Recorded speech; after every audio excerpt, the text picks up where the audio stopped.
Hey everyone, this is Miss Hall. If you don't know who I am the art teacher at East York and Yorkshire Elementary Schools, and Mrs. Barrett and I are so excited to work together to make sure that you all have some opportunities to get creative while you're staying safe at home. So today for this project, I'm going to show you how to make a really easy sketchbook that you can, so this is, yeah, Pablo, he's going to help too.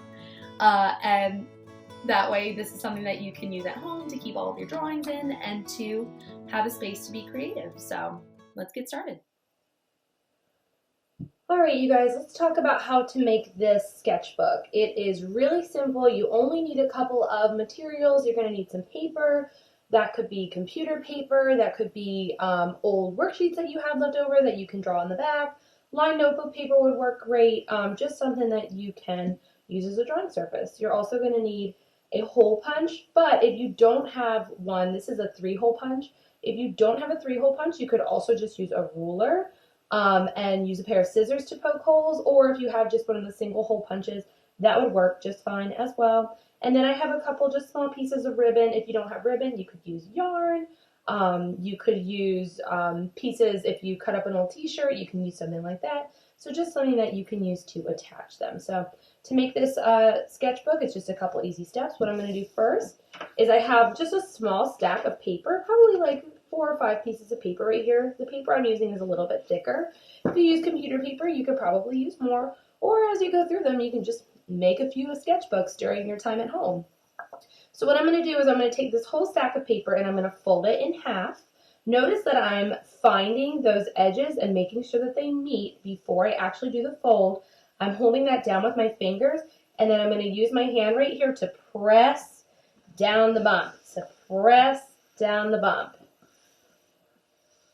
And that will give me a nice clean fold. If you happen to have a pair of scissors handy, what you could also do is actually take the handle end of your scissors and you can run that along your crease. Just give it a nice push, and that helps you to get a nice clean line.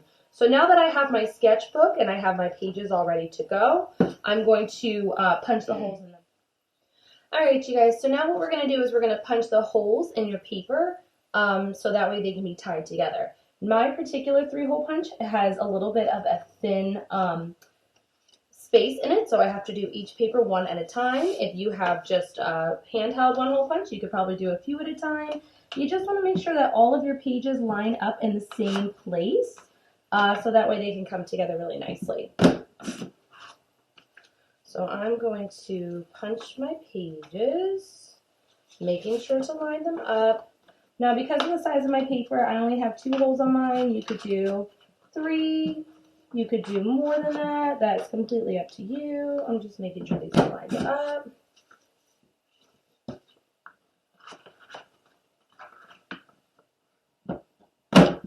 Beautiful.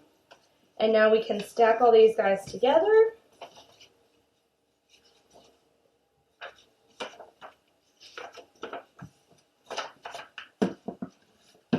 Now I've got 2 nice holes on here that line up so that way I can bind this whole thing together. So now I've got my paper, I've got my holes, and now comes the time when I can put the whole thing together. I'm going to move this over to the side so that we can see a little bit more easily. And what I'm going to do with my ribbon, you guys, is I'm going to just fold it a little bit so that way it can fit through this hole a little bit easily. There we go. You could use just a plain knot to tie this. You could also use a bow, whatever you prefer. I'm going to use a bow. So if you're not sure how to do this, or if you're still working on tying your shoes, I'm just going to cross my 2 ribbons. I'm going to loop one under the other, give it a pull, nice and tight. And actually, I think I'm just going to make this one a little bit of a knot because the string isn't quite long enough to make a bow. You can make yours longer if you'd rather have it be a bow. But I think that looks nice just how it is. I'm going to do the same thing right here on the bottom. Push that through. Like I said, if you don't have ribbon, you could use string. You could even use dental floss if your family's okay with that. Maybe don't use the really minty kind. Might be a little smelly. And now I've got my sketchbook. It's all bound together. I can open up the pages. I can draw inside of it. I could decorate the cover of it. And I think that would be a great way to spend a little bit of time being creative. So make your own sketchbooks. Let me know what you think.